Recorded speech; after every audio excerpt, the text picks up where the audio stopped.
Mesdames et messieurs, bonsoir. Merci de votre fidélité à la radio-télévision du Niger et de suivre ce journal que nous ouvrons avec un léger retard. Tout d'abord, le titre de cette édition.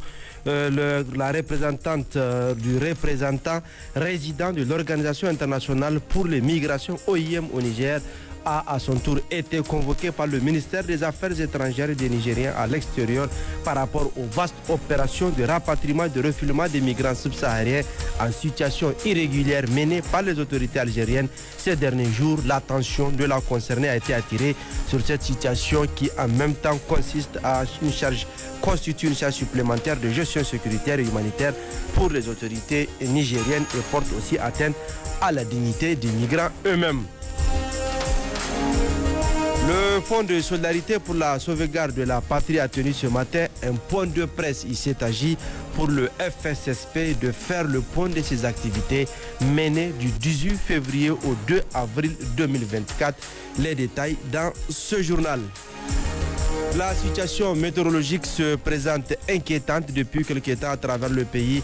La température maximale tourne entre 40 et 46 degrés par endroit. L'on remarque aussi une suspension de poussière. Qu'est-ce qui explique cette chaleur intense ce dernier temps? Réponse dans les reportages, dans ce journal de reportage avec nos reporters.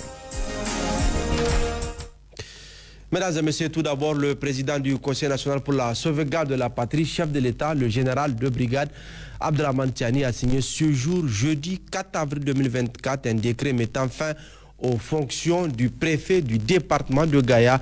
Au terme de ce décret, il est mis fin aux fonctions du préfet du département de Gaïa, exercé par le capitaine Bourema Seni, matricule OA bar SM. Le président du Conseil national pour la sauvegarde de la patrie, chef de l'État, le général Abdrahmane Tiani, a également signé ce jour, jeudi 4 avril 2024, une ordonnance portant dissolution des conseils municipaux, des conseils des villes et des conseils régionaux. Au terme de cette ordonnance, les conseils municipaux, les conseils des villes et les conseils régionaux sont dissous. Les communes rurales, les communes urbaines, les villes et les arrondissements communaux seront administrés par les administrateurs délégués. Les administrateurs délégués seront nommés par décret du président du Conseil national pour la sauvegarde de la patrie, chef de l'État, sur proposition du ministre chargé de l'Intérieur. Les secrétaires généraux assureront la gestion des affaires courantes des communes rurales, des communes urbaines, des villes et des arrondissements communaux jusqu'à la nomination des administrateurs délégués. Le président du Conseil national pour la sauvegarde de la patrie, chef de l'État, le général Abdrahmane Tiani, a aussi signé ce jour, jeudi 4 avril 2024, un décret portant nomination des administrateurs délégués. Nous y reviendrons dans quelques instants, toujours dans ce journal avec Moussa Hamani. Après l'ambassadeur de la République algérienne démocratique et populaire auprès de la République du Niger, hier, c'est au tour du représentant, de la représentante, du représentant résident de l'Organisation internationale pour la migration OIM au Niger d'être convoqué par le ministre des Affaires étrangères de la coopération, par le ministère des Affaires étrangères de la coopération des Nigériens à l'extérieur par rapport aux vastes opérations de rapatriement et de refoulement des migrants subsahariens en situation irrégulière menées par les autorités algériennes ce dernier jour. L'attention de la concernée a été attirée sur cette situation qui, en même temps qu'elle constitue une charge supplémentaire de gestion sécuritaire et humanitaire pour les autorités nigériennes, qui portent aussi atteinte à la dignité des migrants eux-mêmes. Jara Abdelaziz Ousmane Sani Abdou. En conséquence des vastes opérations de rapatriement et de refoulement des migrants subsahariens en situation irrégulière menées ces derniers jours par les autorités algériennes, le Niger, pays voisin de l'Algérie, reçoit chaque semaine des centaines de migrants refoulés de ce pays. À l'arrivée sur le territoire nigérien, les procédures d'identification et de contrôle menées par les services compétents nigériens font apparaître que plusieurs des migrants refoulés ne sont pas de nationalité nigérienne. Pour remédier à ce problème, après l'ambassadeur de la République algérienne démocratique et populaire auprès de la République du Niger hier, le ministère des Affaires étrangères, de la coopération et des Nigériens à l'extérieur a convoqué ce 4 avril 2024 Madame Nicoletta Giordano, chargée d'affaires de l'Organisation internationale pour les migrations au Niger OIM. Il faut rappeler que l'OIM est une institution spécialisée de l'Organisation des Nations Unies qui assiste les États dans le cadre de la mise en œuvre des opérations de rapatriement et ou de refoulement des migrants en situation irrégulière.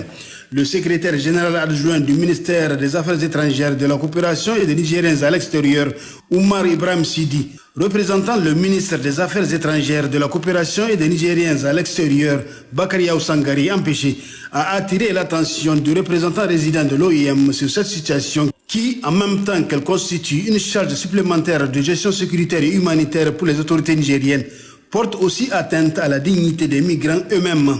C'est pourquoi il a invité l'OIM de mettre en place des dispositifs lui permettant d'identifier depuis l'Algérie les nationalités réelles des migrants afin que ces derniers soient acheminés directement depuis l'Algérie dans leur pays d'origine. Le Fonds de solidarité pour la sauvegarde de la patrie a tenu ce matin un point de presse. Il s'est agi pour le FSSP de faire le point de ses activités menées du 18 février au 2 avril 2024. D'autres détails avec Nadia Maman et Hassan Moussa.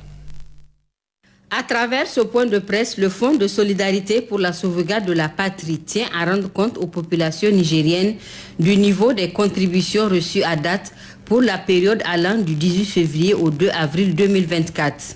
Sur la rubrique contribution en numéraire, donc il s'agit des chèques et de l'espèce. Donc rappelez-vous, à notre dernier point de presse tenu le 18 février dans nos locaux, donc nous avons collecté un montant de 6 milliards 135 millions 337 238. Donc à la date du 2 avril, nous sommes à 7 milliards 960 millions 701 259 francs CFA. Donc on a en termes d'évolution en valeur, donc 1 milliard 825 millions 324 021 francs collectés. Donc soit une progression de 23% par rapport à notre dernier point de presse. Donc en ce qui concerne les contributions en nature, donc à la date du 19 février, date de notre dernier point de presse, nous étions à 1 milliard 337 millions 553 690 francs. Donc à la date du 2 avril, nous sommes à 1 milliard 543 millions 793 335 francs collectés. Donc on a eu une progression de 166 239 645 francs CFA, donc soit une progression, une évolution de 11% par rapport à notre dernier point de presse. Donc le cumul total, donc à la date du 18 février, donc on était à 7 milliards 512 millions 930 928 francs CFA. Et à la date du 2 avril, nous sommes à 9 milliards 504 millions 494 594 francs, soit une évolution de 1 milliard 991 millions 563 666 francs, donc collectés donc à la date du 2 avril, soit une évolution de 21% par rapport au mois passé. En termes de poids, donc les contributions en numéraire représentent 84% de l'ensemble des contributions et les contributions en nature représentent 16% en termes de poids par rapport au montant total collecté à la date du 2 avril. Donc en ce qui concerne les différentes catégories donc des ressources qui constituent les 9 milliards 504 millions 494 594 francs. Donc nous avons sur la rubrique hydrocarbures donc collecté du lancement donc du fonds de solidarité à la date du 2, on a 2 milliards 861 millions 871 francs 553 francs. Donc soit 30,11% donc en termes de poids. Nous avons la rubrique 10% donc sur les redevances donc versées au niveau de l'autorité de régulation donc de communication et de postes donc ARCEP. Nous avons 294 108 441 francs donc qui représente environ 3,09% de la cagnotte globale. Donc sur la redevance, donc 10% sur la redevance versée à l'autorité de régulation de la communication. Nous avons pu collecter 7 700 francs, soit 0,0%. Donc sur la rubrique 10% sur l'ensemble des exonérations collectées, donc sur cette rubrique, nous n'avons pas commencé à collecter des fonds. Donc sur ce qui concerne les 10 francs, donc le prélèvement des 10 francs par abonné, par bouquet télé et par mois, donc nous sommes à 4 032 260 francs, soit un poids de 0,04%. Donc en ce qui concerne les 10% sur les redevances, donc au niveau de l'ARCOP, donc l'autorité de régulation de la commande publique, nous sommes à 20 747 551 francs, soit 0,22%. Donc sur les prélèvements de 10 francs sur les tickets terrestres et péages et 1000 francs sur les tickets aériens, nous sommes à 24 386 210 francs, soit un poids de 0,26%. Donc en ce qui concerne les 10 francs, donc le prélèvement de 10 francs sur les appels, voix et les souscriptions au forfait Internet et voix, donc en ce qui concerne la téléphonie mobile, nous sommes à 674 260 327 francs, ce qui représente un poids de 7,09%.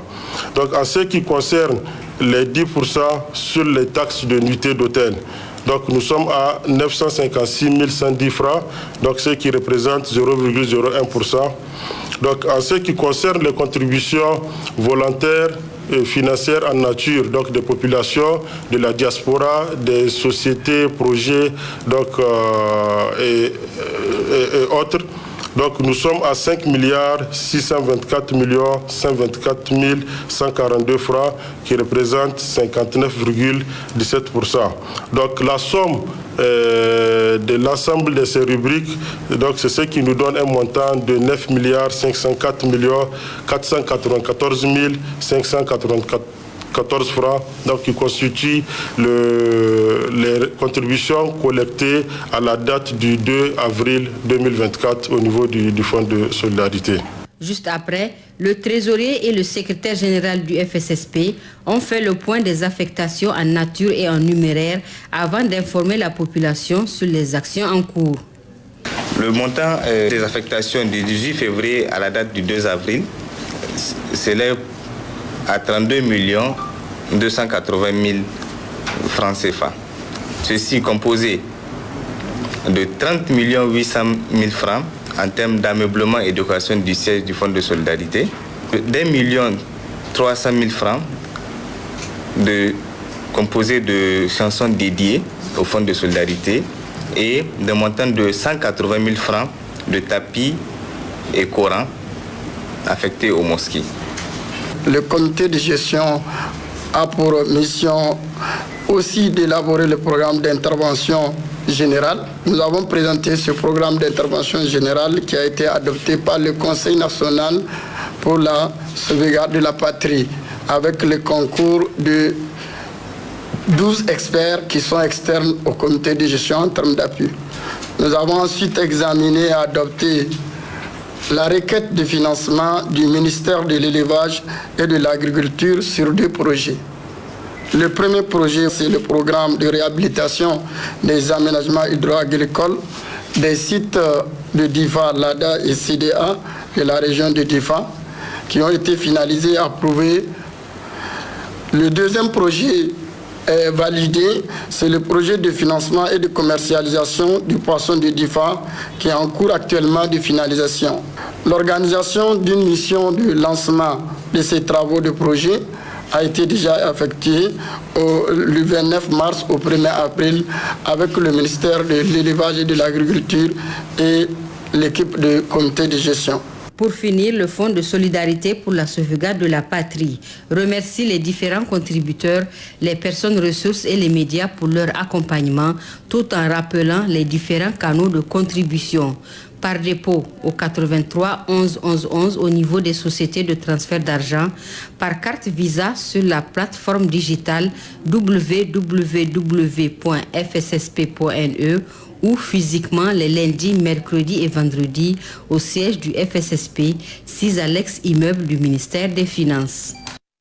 Suite de ce journal avec ces communiqués, la ministre de la fonction publique, du travail, de l'emploi a l'honneur de rappeler aux employeurs et employés des secteurs publics, parapublics et privés que conformément aux dispositions de la loi numéro 97-20 du 20 juin 1997 instituant les fêtes légales et les textes modificatifs subséquents, la journée du samedi 6 avril 2024 correspondant au lendemain de la nuit du destin est déclarée férié, chômé et payé sur toute l'étendue du territoire national. La ministre de la fonction publique, du travail et de l'emploi a également l'honneur de rappeler aux employeurs et employés des secteurs publics, parapublics et privés que conformément aux dispositions de la loi numéro 97-20 du 20 juin 1997 instituant les fêtes légales et les textes modificatifs subséquents, la journée correspondant au jour de l'Aïd el-Fitr communément appelée fête de Ramadan est déclarée férié, chômé et payé sur toute l'étendue du territoire national. Un communiqué du Conseil islamique du Niger interviendra pour préciser le jour exact. Ces deux communiqués ont été signés par le ministre de la Communication, des Postes et de l'Économie numérique, Sidi Mohamed Raliou. Initiée par le sultan du Gobir depuis le début du mois de Ramadan, la rencontre religieuse dénommée Tafsir s'est achevée hier soir à Maradi en présence du gouverneur de la région. L'objectif était de soutenir le Conseil national pour la sauvegarde de la patrie, CNSP, et le gouvernement dans son combat pour la reconquête de la souveraineté du Niger. Le récit de Gunga Gibrima et Nassur Nakakali. Initié par le sultan du Katsina, l'honorable Ahmed Alizaki, cette séance de tafsir animée par Oustaz Abdelmalik Almou a débuté à l'entame du mois béni de Ramadan pour renforcer la foi des fidèles et leur rappeler la voix du Seigneur à travers la traduction du sens du Saint-Coran, une vieille tradition du sultanat de Katsina ressuscitée par l'honorable Ahmed Alizaki qui entend renforcer le rayonnement de la culture islamique.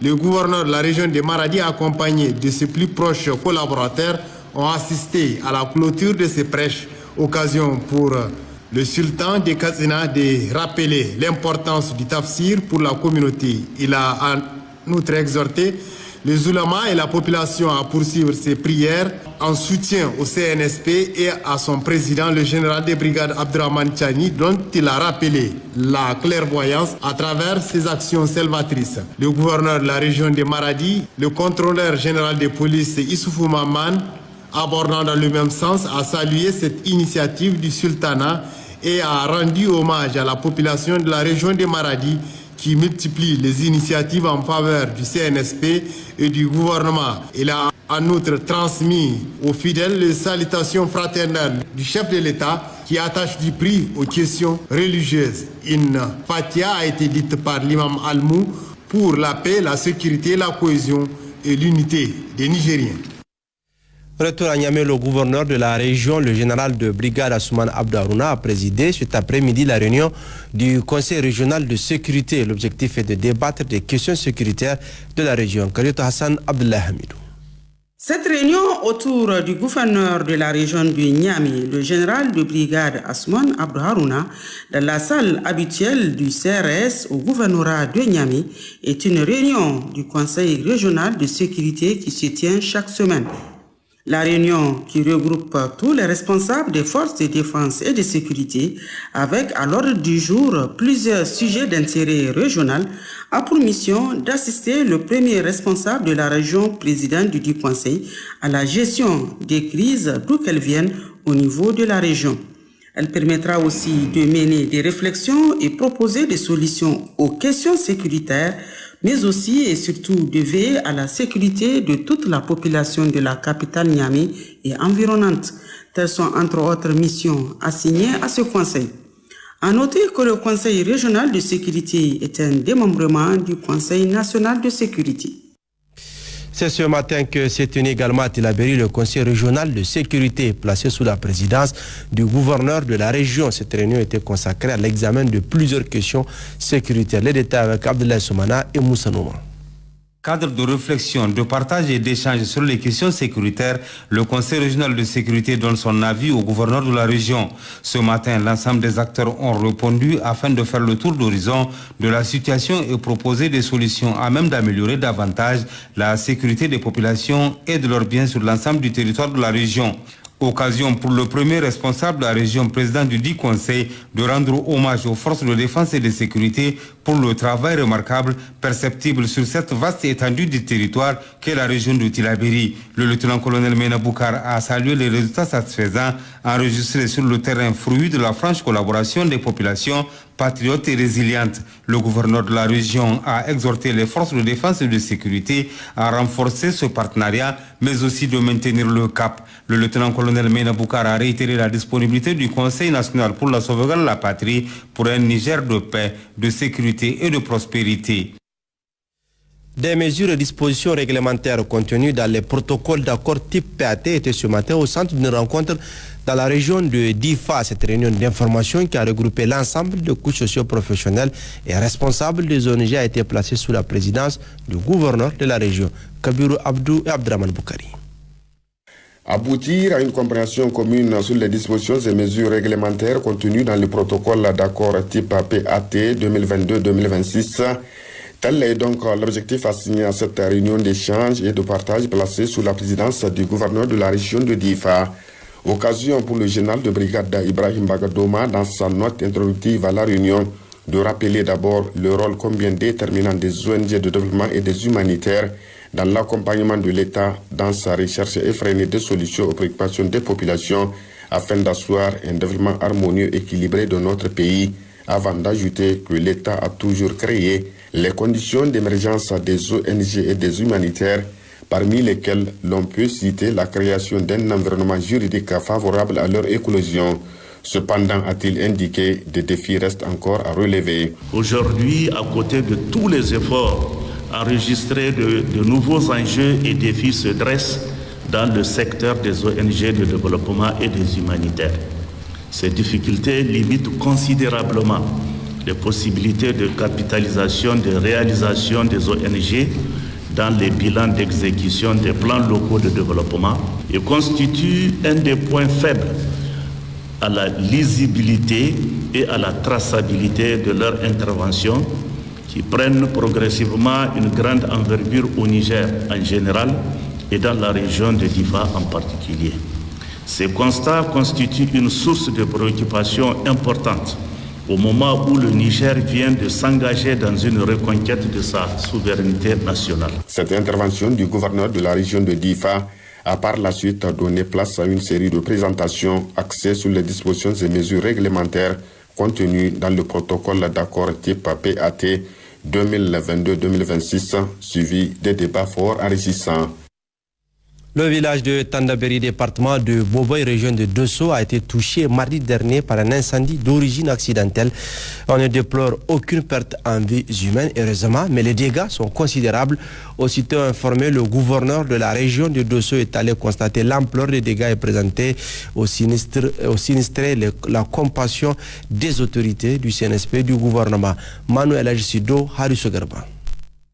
C'était le mardi dernier, 2 avril 2024, aux environs de 12 heures, qu'un incendie s'est déclenché dans le village de Tandabéri, commune rurale de Kobodé, département de Boboy, ayant pour origine le feu de cuisine. Le bilan est le suivant: 2 blessés légers, 157 maisons dont 121 cases, 450 sacs de céréales, 119 sacs d'arachides, une boutique, plusieurs petits ruminants, une somme de 2 125 000 francs CFA, partie en fumée et autres dégâts matériels. Aussitôt informé, le gouverneur de la région de Dosso, qu'accompagne le président du conseil régional, M. Maman Tourba, le préfet du département de Bobo et le chef d'escadron Boubacar Amadou, le chef de canton de Birning-Gauré, l'honorable Lamid Ousseini Soumana Ousseini, puis les responsables des forces de défense et de sécurité, est allé constater l'ampleur des dégâts et présenter sa compassion aux victimes. Je suis venu voir de visu pour compatir directement avec vous au nom des autorités de la transition. Nous allons mobiliser ceux qui sont à la transition. Nous allons mobiliser ceux qui sont là. Soutenez-vous les uns les autres. On va se mobiliser pour assister ces 2 villages sinistrés. Nous avons encore un travail de sensibilisation à faire. Sensibilisation à tous les niveaux. Au niveau village, au niveau canton, au niveau département, au niveau région. Ce que nous avons déjà initié depuis la saison froide. Aujourd'hui, on ne fait plus de sensibilisation contre les feux de brousse. Et toutes les maisons sont collées côte à côte. Vraiment, prenez les dispositions. Il faut qu'on changer des habitudes. Notons enfin que le gouverneur de la région de Dosso a salué la solidarité des villages voisins envers les victimes, tout en lançant un appel à l'endroit des bonnes volontés pour qu'elles assistent les sinistrés, qui sont au nombre de 531 personnes réparties dans 104 ménages, auxquels d'ailleurs il a remis une assistance symbolique en nattes, moustiquaires, bouillards et bidons. Par ailleurs, le gouverneur de la région de Niamey, en compagnie des techniciens du génie rural du ministère de l'Urbanisme et du projet intégré de développement urbain et de résilience multisectorielle, était ce matin sur 2 tronçons de l'arrondissement communal 1 de Niamey, à savoir le boulevard de l'avenue Djermakoy, du rond-point Maurice Delens, Château 1 et de la rue du Dalois. Objectif, prendre des dispositions urgentes avant la saison pluvieuse pour faciliter le passage aux usagers. Le reportage de Kariot Hassan et Abdullah Hamidou que nous retrouvons. Rendre la capitale Niamey belle et propre, avoir des rues et voies praticables à tout moment, telle est l'ambition du premier responsable de la région de Niamey, le général de brigade Asman Abdou Harouna, surtout à quelques mois de la saison pluvieuse où certaines voies deviennent impraticables. C'est cela l'objet de sa sortie tôt ce matin en compagnie du président du conseil de ville de Niamey, Oumarou Dogarimouni, du maire de l'arrondissement communal Niamey 1, des responsables régionaux et techniciens de la ville, du génie rural, de l'urbanisme et représentants du projet intégré de développement urbain et de résilience multisectorielle. 2 axes au programme de cette sortie. Il s'agit d'abord de l'avenue de Djermakoy au rond-point Maurice Delens, Château 1, et ensuite de la rue des Dalois. Voir et constater de visu ce qui entrave l'écoulement normal des eaux de ruissellement en vue de prendre des dispositions urgentes qui s'imposent, tel est le but visé. Nous avons effectué ce déplacement parce que suite à un constat que tout le monde a fait au niveau de la ville de Niamey, c'est que pendant la saison des pluies, la voie qui quitte le carrefour Maurice Delens pour le Château 1, elle est submergée par les eaux de pluie, ainsi que la voie dite des Dalois, où les automobilistes, les motocyclistes éprouvent beaucoup de difficultés à se déplacer. Donc nous sommes venus aujourd'hui avec tous les responsables, vous voyez avec moi, pour essayer d'étudier déjà ce qui est faisable avant la saison des pluies, afin de rendre plus fluide la circulation pendant cette saison qui dure quand même 2 mois, 2 mois et demi. Donc, il s'agit de prendre ça en compte dans le cadre de la modernisation de la ville de Niamey. Et nous sommes là-dessus, on verra ce qui va être fait d'ici quelques jours. Au cours des échanges avec le président du conseil de ville, le maire de l'arrondissement communal Niamey 1 et les différents techniciens du domaine, plusieurs facteurs expliquent cet état de fait qui provoque la stagnation des eaux de pluie en ces lieux, et le gouverneur de la région a donné des instructions fermes à ses responsables pour qu'en saison pluvieuse, ces voies soient praticables. D'ores et déjà, des dispositions sont prises par la mairie centrale et les services compétents pour réaliser des travaux d'aménagement de ces voies le plus tôt possible, et tout ceci pour le bien-être des populations et donner une belle image à notre capitale. Une séance de lecture de Saint-Coran soutien au CNSP se déroulait hier à Gazawa, dans la région de Maradi. Des invocations ont été également prononcées afin qu'Allah descende sa miséricorde et sa grâce sur le Niger et son peuple. Plusieurs fidèles musulmans y ont pris part, dont le préfet du 10 département parrain de cette activité. Nous retrouvons Gonga Gibrima. Organisé à l'initiative du préfet du département de Gazawa en collaboration avec le chef de canton de Gangara-Gazawa et le maire de la commune rurale de Gangara, cette séance de lecture du Saint-Coran a pour objectif d'implorer Allah, le miséricordieux, pour qu'il descende sa clémence sur le Niger. Un engagement solennel et cohérent des autorités départementales, communales et coutumières de Gazawa, réitéré par la population de Gangara à travers cette séance de lecture du Saint-Coran. L'objectif recherché, c'est de profiter des opportunités de ce mois béni de Ramadan pour implorer davantage le bon Dieu, le Tout-Puissant, le Miséricordieux, pour qu'il descende sa paix et sa miséricorde sur l'ensemble de notre pays, pour qu'il protège nos vaillantes forces de défense et de sécurité qui, au péril de leur vie, mènent une lutte implacable contre l'insécurité, mais aussi pour implorer le bon Dieu pour qu'il préserve de tout mal intérieur ou extérieur sur l'ensemble des pays de l'Alliance des États du Sahel. Le chef de canton de Gangara ainsi que le maire de la commune rurale de Gangara ont tous réaffirmé leur engagement à poursuivre cette action qui vise à soutenir le CNSP et son président, le général de brigade Abdraman Tiani, qui œuvre inlassablement pour l'indépendance totale, la souveraineté et le développement socio-économique du Niger. Les soutiens au CNSP se poursuivent suite à sa décision clairvoyante de rompre les faux accords militaires entre la République du Niger et les États-Unis d'Amérique. Le dernier en date est celui de l'Union des Nigériens pour la vigilance et le patriotisme de la commune d'Ingal dans la région d'Agadez. Dans une déclaration faite ce matin, cette structure a exprimé son soutien et ses encouragements aux autorités nigériennes. Moussa Efale.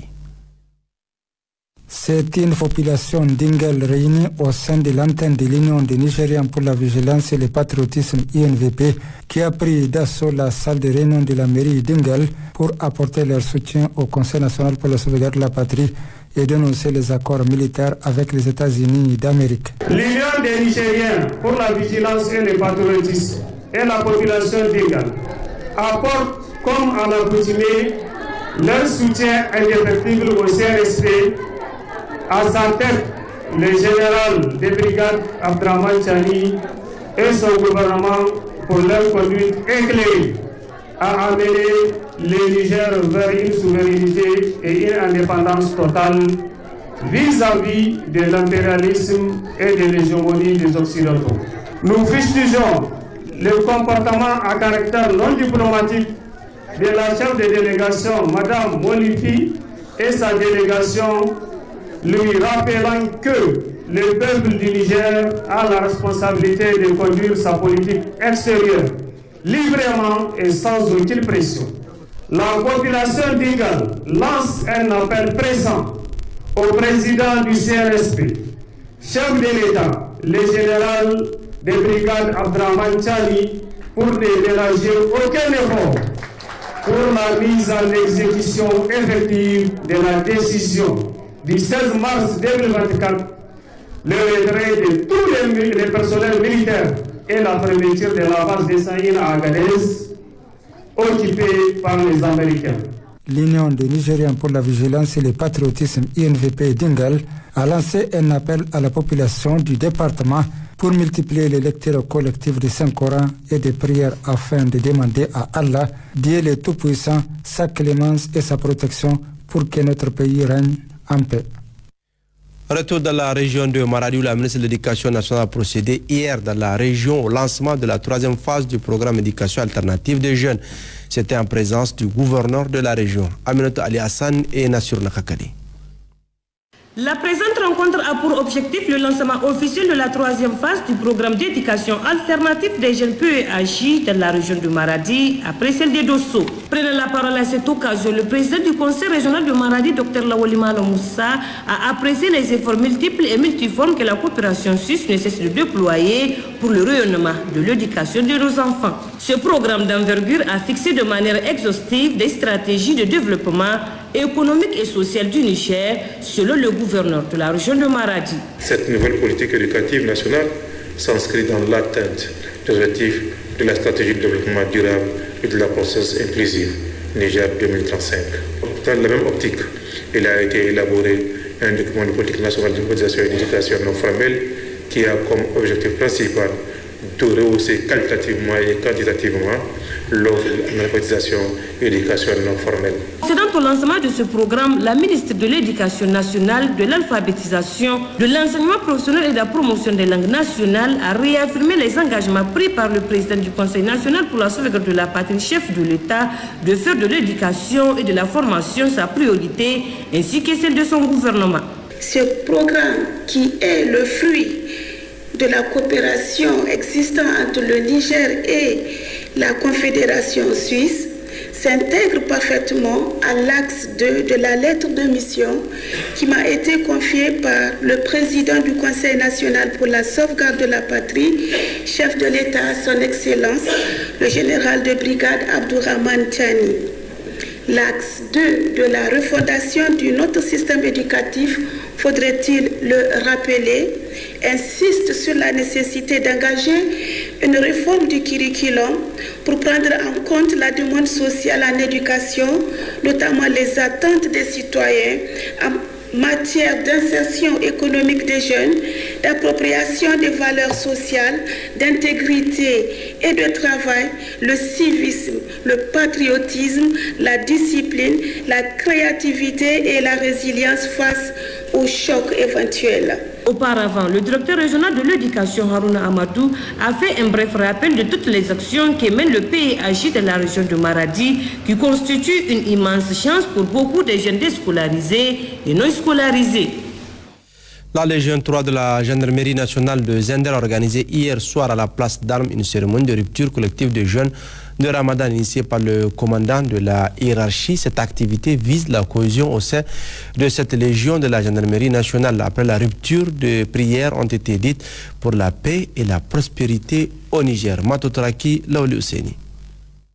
Deux moments forts ont marqué cette cérémonie empreinte de modestie et de sens. L'intervention des bienvenus du commandant de Légion 3 a été suivie d'une pensée pieuse à travers une fatia dite par l'adjudant-chef Wakasso pour les gendarmes tombés et blessés sur les champs de défense de la patrie. Le colonel Abdoulaye Toubi a ensuite souligné l'importance de cette cérémonie, symbole de cohésion, de solidarité et de partage, en ces mois bénis au sein des forces de défense et de sécurité. Il a exprimé son souhait que les prières et sacrifices des participants contribuent à protéger le Niger et ses dirigeants. En ce mois béni, ce qui est primordial, c'est de se retrouver de temps en temps pour partager. Et c'est ce que le commandement a bien voulu penser et nous a offert cette opportunité pour qu'on puisse effectivement se retrouver, rompre et prier ensemble. C'est à cette occasion-là que nous demandons la grâce d'Allah, d'abord sur notre institution et sur tout notre pays, le Niger. Une raison valable pour les épouses des gendarmes d'organiser elles aussi cette rupture collective des jeunes pour renforcer les liens de fraternité, d'amitié et de vivre ensemble. Le signal de la rupture du jeune a ensuite été donné et les convives ont pu partager un repas simple mais convivial. La cérémonie s'est achevée par une prière collective dirigée par l'imam de la mosquée du camp de la gendarmerie. Le Niger se joint au reste du monde pour célébrer ce jeudi la journée internationale pour la sensibilisation sur les dangers des mines et l'assistance à la lutte anti-mine édition 2024. C'est la région de Tillabéri qui a servi de cadre aux activités commémoratives de cette journée. Les manifestations officielles ont été lancées par le président de la Commission nationale pour la collecte et le contrôle des armes illicites, le général Issoufa Mega. Le récit de Abdoulaye Soumana et Moussa Nouma.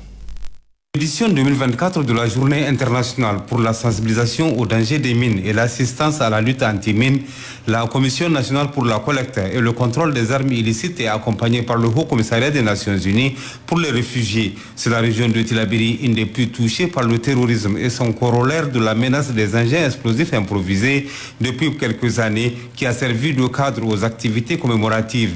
Peu après le mot de bienvenue du vice-maire de la commune urbaine de Tillabéri, le gouverneur de la région, le lieutenant-colonel Meina Boukar, a salué cet exemple de partenariat qui permettra de conscientiser les populations sur les conséquences de ces engins et le comportement à adopter. En procédant au lancement des activités, le président de la Commission nationale de la collecte et du contrôle des armes illicites, le général Maïga Mamadou Youssoufa, a indiqué que cette initiative de son institution constitue des avancées qui font partie des piliers de l'engagement du Conseil national pour la sauvegarde de la patrie pour une meilleure sécurisation des populations et de nos forces de défense et de sécurité.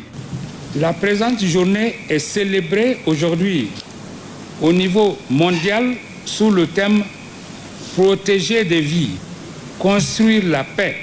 Au Niger, le thème choisi cette année est « Action anti-mine, agissons pour préserver et sauver des vies ». Dans le discours qu'elle a prononcé, la représentante du HCR, Mme Sandrine Desamours, s'est félicitée de la présence de son institution aux côtés du Niger dans ce combat et les résultats satisfaisants enregistrés dans le cadre de ce partenariat. Fidèle à son engagement, le HCR se tient depuis plusieurs années aux côtés des autorités nigériennes pour sensibiliser les populations hôtes et les personnes déplacées de force sur les dangers des mines et surtout à l'assistance aux victimes de ces dites mines. À titre d'exemple, dans la région de Tillabéri, avec le soutien de la Commission nationale pour la collecte et le contrôle des armes illicites, le HCR et ses partenaires ont organisé des sessions de formation des acteurs étatiques et humanitaires sur les dangers des mines. Des calculs de sensibilisation et autres projections ont permis d'édifier davantage les participants sur les conséquences. Voilà le reportage dans ce journal quelques jours avant l'Aïd el-Fitr, la nuit du destin ou l'Aïd el-Qadr est aussi un temps important dans l'islam. Il est régulièrement rappelé que cette nuit est meilleure que 1000 mois pour récompenser les croyants qui prieraient durant ce mois. Elle offre à celui qui la pratique par un sincère recueillement ou repentir à l'invocation de voir ses péchés effacés. Élément de réponse dans ce reportage de Issa Ousmane Mohamed et Amadou Hamidou. Le Ramadan est un mois sacré du calendrier islamique qui revêt une immense importance pour les musulmans du monde entier. L'événement marquant de ces mois bénis de Ramadan est la nuit du destin ou Laylatul Qadr. Cette nuit est la plus sacrée de l'islam et occupe une place particulière dans le cœur des musulmans du monde entier. C'est pourquoi les fidèles musulmans ont commencé par des prières surrogatoires appelées Qiyamul Layl depuis la 3e décade. On observe ce qu'il convient aujourd'hui d'appeler le Qiyamul Layl. En fait, par Qiyamul Layl, il faut entendre toute activité nocturne de nature à surveiller la nuit. C'est-à-dire, ça pourrait être les nafilat, les prières que nous voyons ici, ça pourrait être une lecture du Coran, ça peut être le zikr, c'est-à-dire c'est passer la nuit réveillé en priant Allah subhanahu wa ta'ala, en adorant Allah subhanahu wa ta'ala. Alors depuis un certain temps, on constate qu'il y a de l'affluence. Il y a 25 ans, peut-être j'exagère, il n'y a pas ce Qiyam al-Layl là surtout qu'on fait pendant la dernière décade du mois de Ramadan. Mais aujourd'hui, alhamdulillah, par la grâce d'Allah subhanahu wa ta'ala, tout le monde a compris. Le prophète sallallahu alayhi wa sallam a dit, quiconque traverserait le mois de Ramadan sans qu'il ait œuvré pour qu'à la fin, il se soit positionné comme un habitant du paradis, c'est qu'il a perdu. Il a perdu parce que dans ce mois, on ne saurait trouver autant de bénéfices. Tous les autres mois de l'année ne peuvent offrir aux croyants les meilleures chances d'obtenir beaucoup de hasanat que ce mois de Ramadan, mais particulièrement la dernière décade de ce mois. Observer Laylatul Qadr nécessite du dévouement, de la sincérité et un désir de rechercher les bénédictions d'Allah. En suivant ces pratiques, les musulmans peuvent maximiser les récompenses en se rapprochant d'Allah. La nuit du destin est ainsi un passage obligé de grande spiritualité pour les musulmans, car c'est une nuit où les portes du ciel sont ouvertes pour recevoir en abondance les bénédictions et la miséricorde d'Allah, marquant l'accélération de la foi appelée Iman. Le prophète sallallahu alayhi wa sallam nous a dit que le mois est divisé en 3 décades. La première décade, Allah a distribué sa rahma. La deuxième décade, Allah a accordé son pardon à qui il veut et à qui il veut. Parce qu'Allah fa'ala lima yurid. Ne saurait accorder son pardon que celui qui veut. Maintenant, la dernière décade, c'est cette décade-là qui quand mathématiquement on fait un bilan, c'est-à-dire au début du mois de Ramadan, certains bilans sont négatifs. Alors on traverse la rahma d'Allah subhanahu wa ta'ala, on continue à bénéficier de son pardon. Et à la fin, on se fait pardonner et on est exclu, même si le bilan était négatif. À la fin, si vraiment on s'est bien comporté, parce que même cette affaire de Laylatul Qadr, vous savez, ce qu'on appelle les ramadanistes, qui ne produisent aucun effort que la 27e nuit. Voilà, ils prennent leur tapis, voilà, il y a une nuit qui vaut plus de 1000 mois, alors il faut profiter. Je pense que la nuit, les bénéfices de la nuit de Laylatul Qadr se méritent. C'est Allah qui... Alors c'est pas parce que ce jour-là, vous vous êtes comportés tous comme vous voulez, première décade, deuxième décade, vous ne vous êtes pas occupé de chercher la rahma, de demander le pardon, et puis vous tombez maintenant dans la dernière décade, vous voulez qu'on vous accorde des bienfaits de 83 années. Ça, c'est Allah qui apprécie. Le meilleur comportement du croyant, c'est celui qui avait démarré depuis, avec son intention dès au départ, vraiment de voir ses péchés complètement effacés, bénéficier de rahma, se voir pardonner et à la fin se trouver exclu de ceux qui iront en enfer. Ce moment est capital pour le musulman pour se rapprocher de Dieu par la prière, la méditation, l'aumône et la récitation du Saint-Coran durant cette date. La nuit des destins est l'occasion pour les musulmans pratiquants d'accomplir de nombreuses actions.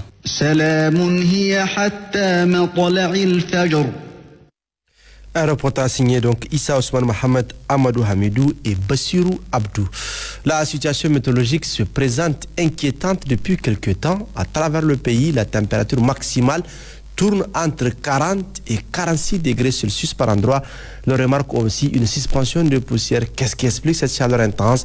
Les réponses dans ce reportage de Rachida Senidjori et Hamidou Amadou. La situation atmosphérique du pays, notamment celle de Niamey, est caractérisée depuis plusieurs jours par une vague de chaleur accompagnée de poussière. En effet, le mercure tourne entre 40 et 46 degrés Celsius la journée et 27 à 31 degrés la nuit depuis la semaine passée. Rien d'anormal ou d'inexplicable selon le service de la météorologie. La chaleur est certes intense, mais ceci est lié à la saison chaude évidemment. À Tillabéri, nous avions pour hier et ce matin, disons, la température les plus élevée, que ce soit pour les températures de nuit, que ce soit pour les températures de jour. Sauf que, effectivement, au fur et à mesure que nous allons continuer, les températures vont encore augmenter jusqu'à atteindre leur summum. Tout ceci est lié au voyage que nous faisons autour du Soleil. Actuellement, nous sommes en train de balancer, c'est l'hémisphère nord qui s'approche plus du Soleil pour faire face, parce que c'est de ça qu'il s'agit. Plus tu fais face, plus tu as des rayonnements plus forts et donc tu as plus de chaleur. En avril-mai, on va avoir carrément ces rayons au-dessus de nous et ça va être très très intense. Et c'est ça qui amène la période de chaleur. Dès la matinée du 4 avril 2024, le thermomètre affichait 40,5 degrés Celsius à Bilma, 46,6 degrés Celsius à Tillabéri et 45,2 degrés Celsius à Niamey, contre une température minimale de 21 degrés Celsius à Bilma, 31 degrés Celsius à Tillabéri et 25 degrés Celsius à Niamey. La nuit, des conditions météorologiques difficiles déjà qui risquent de s'intensifier tout au long des mois d'avril et de mai. On se rend plutôt compte que les températures de nuit sont en train d'augmenter aussi. En prenant le truc. Parce que nous sommes dans un monde qui se réchauffe. Ça, c'est évident. Nous avons la situation du GIEC qui sort un rapport. Et ces rapports-là nous montrent qu'effectivement, depuis les années 80, les températures du globe sont montées au-dessus de la moyenne et ne redescendent pas. Donc nous vivons dans un environnement chaud. Donc c'est dire que le réchauffement climatique est aussi une réalité chez nous. Et quand l'humidité relative va s'y mettre, parce que jusqu'à présent, nous n'avons pas la présence de la mousson, quand la mousson va rentrer, ça va être encore pire. Parce que si tu es à 45 degrés et qu'il y a de la mousson, de l'humidité qui augmente, le ressenti peut aller au-delà de 50 degrés, ce qui est encore récent. Et c'est cela qui pourrait faire des dégâts si jamais on est très vulnérable. Et même si on ne l'est pas, et si on doit continuer à s'exposer à ce genre de température, nous pouvons avoir des conséquences assez désastreuses. Le Niger a déjà connu des vagues de chaleur similaires ou même pires selon ce spécialiste. Les plus récentes étaient de plus de 48 degrés Celsius à Tillabéri en 2010 et 49 degrés Celsius à Bilma en 2016. Pour l'année 2024, le service de la météorologie attire l'attention des Nigériens à plus de vigilance et de précautions relativement à la canicule en cours dans le pays, qui est aussi une des conséquences du changement climatique lié à l'émission de gaz à effet de serre.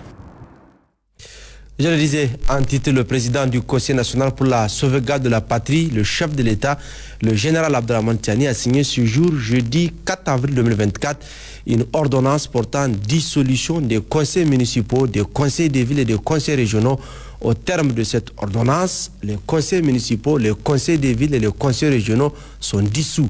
Les communes rurales, les communes urbaines, les villes et les arrondissements communaux seront administrés par des administrateurs délégués. Les administrateurs délégués seront quant à eux nommés par décret du président du Conseil national pour la sauvegarde de la patrie, chef de l'État, sur proposition du ministre chargé de l'Intérieur. Les secrétaires généraux assureront la gestion des affaires courantes des communes rurales, des communes urbaines, des villes et des arrondissements communaux jusqu'à la nomination des administrateurs délégués. Et le président du Conseil national pour la sauvegarde de la patrie, chef de l'État, le général Abdraman Tiani, a signé ce jour, jeudi 4 avril 2024, un décret portant nomination des administrateurs délégués, la teneur avec Moussa Mani.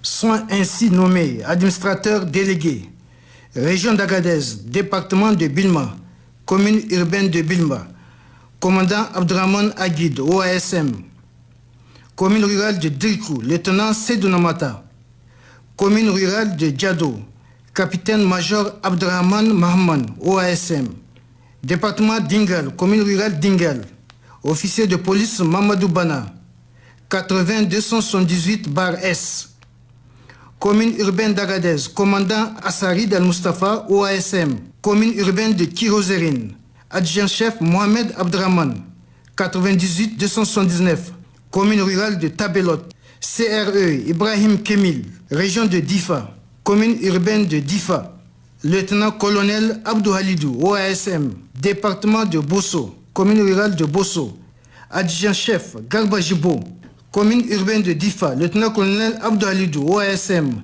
département de Bosso, commune rurale de Bosso, adjoint-chef Garba Jibo, 198 80 291.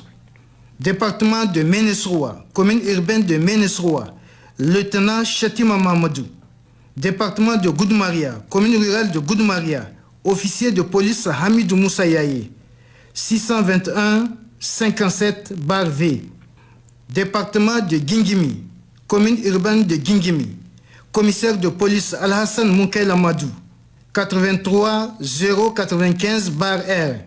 Région de Dosso, Berningaouri, commune urbaine de Boboy, commissaire de police Rachidou Garba, 83 270-P. Commune urbaine de Dosso, Ibrahim Moussakouri, commune rurale de Moko, adjoint-chef Bohari Koraou, 199 40 673.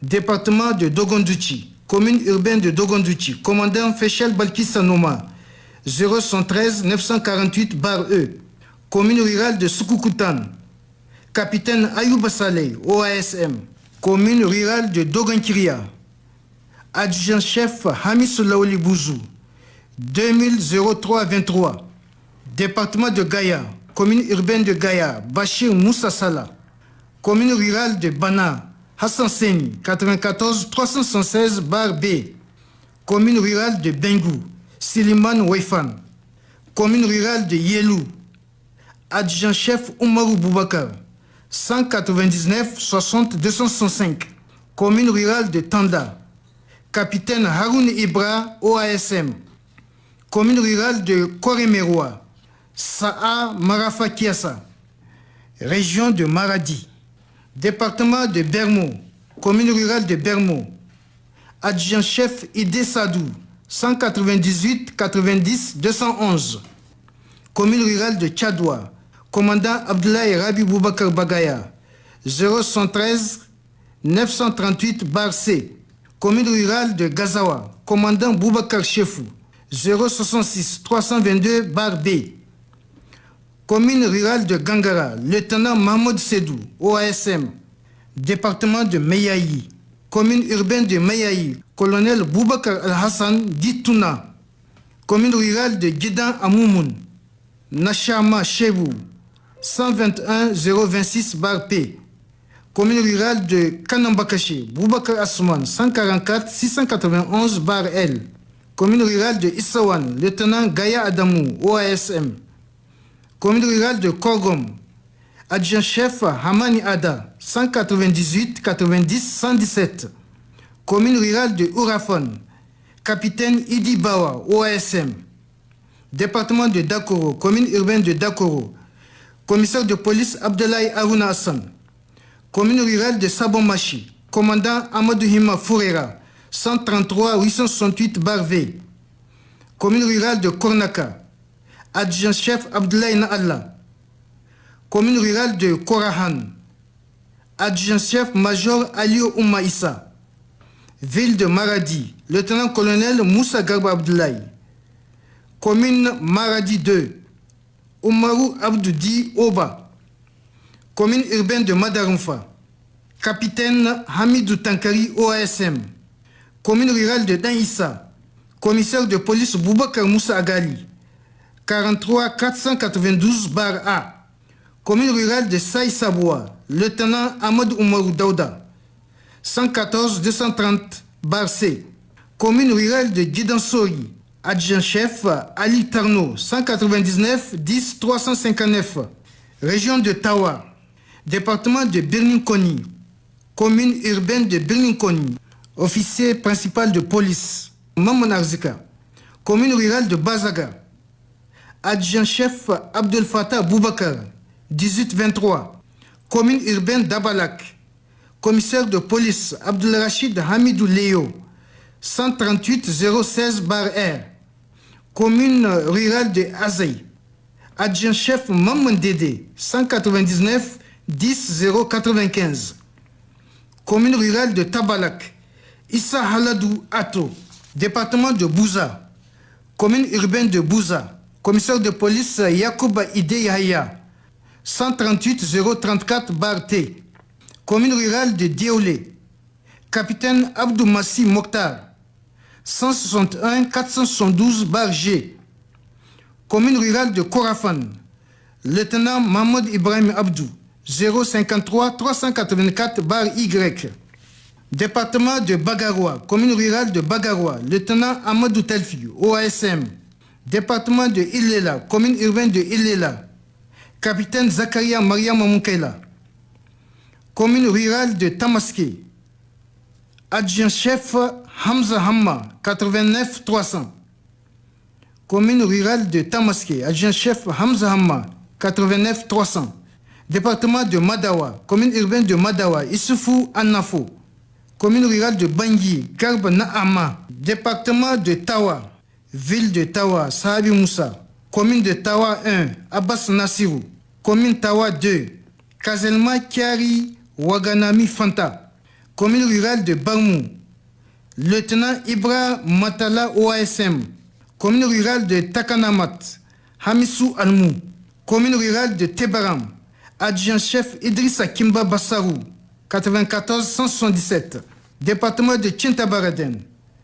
Commune urbaine de Tchintabaraden, lieutenant Soumana Sebou. Commune rurale de Kao, officier principal de police Ayouba Ibrahim Abarchi, 76 627 bar M.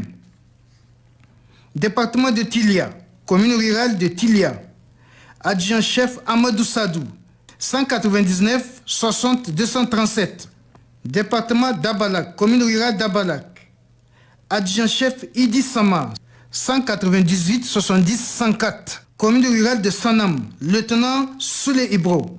Département de Belayara, commune rurale de Tagazar, adjoint-chef Nouhou Maman, 198 90 416. Département de Banibangou, commune rurale de Banibangou, Cheboubra. Département de Bankilari, commune rurale de Bankilari, adjoint-chef Guiara Adam, 198 80 077. Département de Torodi, commune rurale de Torodi, adjoint-chef Abdoulaye Naalla, 198 80 511. Département de Gotei, commune rurale de Gotei, capitaine-major Doumachi Abdou, OASM, commune rurale de Dargol, adjoint-chef Abdul Wahid Munkaila, 198 80 322. Département de Filangué, commune urbaine de Filangué, Boukari Djibérou, commune rurale de Kourfey Centre, lieutenant Issa Kabra, OASM, commune rurale de Tondikandia, adjoint-chef Maman Oula, 89 041, commune urbaine de Kolo, capitaine Rabi Moussa, 53 977 A, commune rurale de Bitinkoji, sous-lieutenant Leila Maman Issoufou, 114 063 D, commune rurale de Dankendou, adjoint-chef Moussa El Haji Ali, 2415, commune rurale de Karma, Issoufou Hamadou, commune rurale de Kirtachi, adjoint-chef Saleh Seibou, 198 80 362, commune rurale de Namaro, officier principal de police, Leila Adamou Tahirou, 83 286 Y, département de Walam, commune urbaine de Walam, Abdoulaye Me Irakou Issa, commune rurale de Simiri, adjudant Idriss Maman, 89 030, commune rurale de Tondikiwindi, adjoint-chef Mahamadou Ada, 199 10 082, département de Saï, commune urbaine de Saï, lieutenant Nou Larabou, commune rurale de Makalondi, lieutenant Djadi Batouri, commune rurale de Tamou, lieutenant Abougana Mamadou Aji, OASM, commune rurale de Mehana, adjoint-chef major Rabi Ango, 198 60 351, département de Ayoru, commune rurale de Ayoru, capitaine Ali Oumarou, OASM, département de Tilaberi, commune urbaine de Tilaberi, commissaire principal de police, Ousseini Ahmed Oumarou, région de Zender, ville de Zender, Issouf Maman, commune Zender 1, commandant Nassir Oubana, OASM, commune Zender 2, capitaine Abdourabo, département de Kanché, commune rurale de Kanché, adjoint-chef Haroubala, 198 90 415, département de Magaria, commune urbaine de Magaria, Abdraman Sani, commune rurale de Danchio, adjoint-chef Ouda Saleh Seni, commune rurale de Dingas, Maman Alou, département de Dungas, commune rurale de Dungas, Maman Alou, commune rurale de Dogo, adjoint-chef major Amadou Bala Soulé, 198 60 124, commune rurale de Gouna, adjoint-chef Mohamedou Diop Gueye, 198 90 040, département de Tanout, commune urbaine de Tanout, Maman Awe, commune rurale de Olelewa, Ousmane Mekassoua, région de Niamey, département de Niamey, ville de Niamey, colonel Boubacar Soumana Garanké, OASM, commune Niamey 1, médecin-colonel Marie Jika, commune Niamey 3, lieutenant-colonel Saleh Boukar, 0631 80 C, fait à Niamey le 4 avril 2024, signé le secrétaire général du gouvernement, Mohamed Roufaï Lawali. Suite de ce journal avec cette cérémonie de remise de kit Ramadan ce matin au siège de la Loterie nationale du Niger au profit des groupements et associations des veuves, orphelins, aveugles. Un geste qui cadre dans l'esprit d'entraide et de solidarité. Et c'était en présence du directeur général de la LONANI, Nayatullah Hassan et Hamidou Amadou. Cette assistance alimentaire significative de la LONANI, composée de 13 tonnes de riz, 520 bidons d'huile et 100 cartons de pâtes alimentaires au profit de certaines couches vulnérables de la population, rentre dans le cadre de la politique sociétale de l'institution. Elle vise à les accompagner surtout en ce mois béni de Ramadan. C'est ainsi que la Loterie nationale du Niger participe chaque année à l'effort de développement socio-économique de notre pays à travers des financements d'importantes initiatives socio-culturelles, éducatives et sportives, ainsi qu'à la construction d'infrastructures structurantes, profitables à notre population nigérienne. Mesdames et messieurs, la cérémonie qui est réunie aujourd'hui est d'autant plus significative qu'il s'agit de donner des vivres au profit de certaines couches vulnérables à l'occasion de ce mois béni de Ramadan, un mois de partage et de solidarité par excellence et par essence. La frange de la population que j'ai citée bientôt, que j'avais tenté de citer, bénéficiaire de ce don, comme vous et moi sommes tous conscients, constitue une couche très vulnérable et psychologiquement fragilisée, car sans aucune source de revenus, ni d'autres opportunités que de formuler des requêtes d'appui.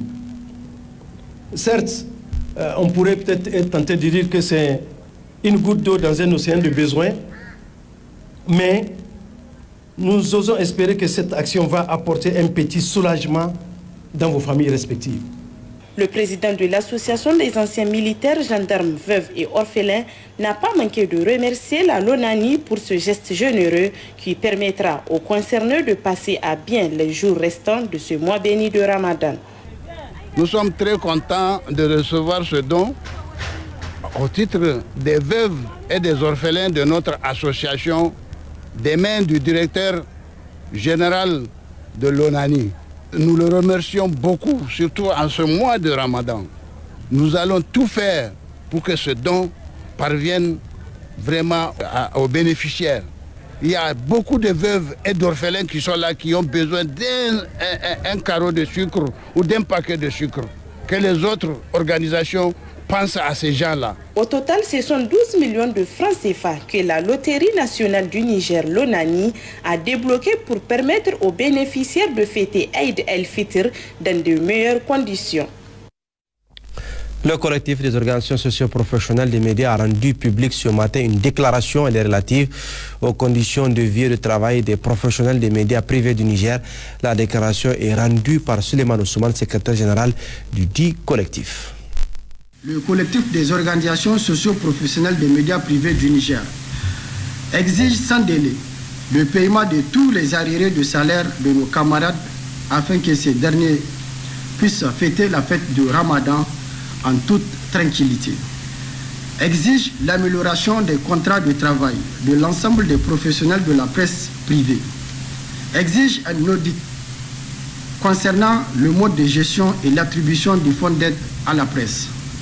Demande aux autorités en place de créer les conditions pour accompagner les médias privés pendant ce temps de transition.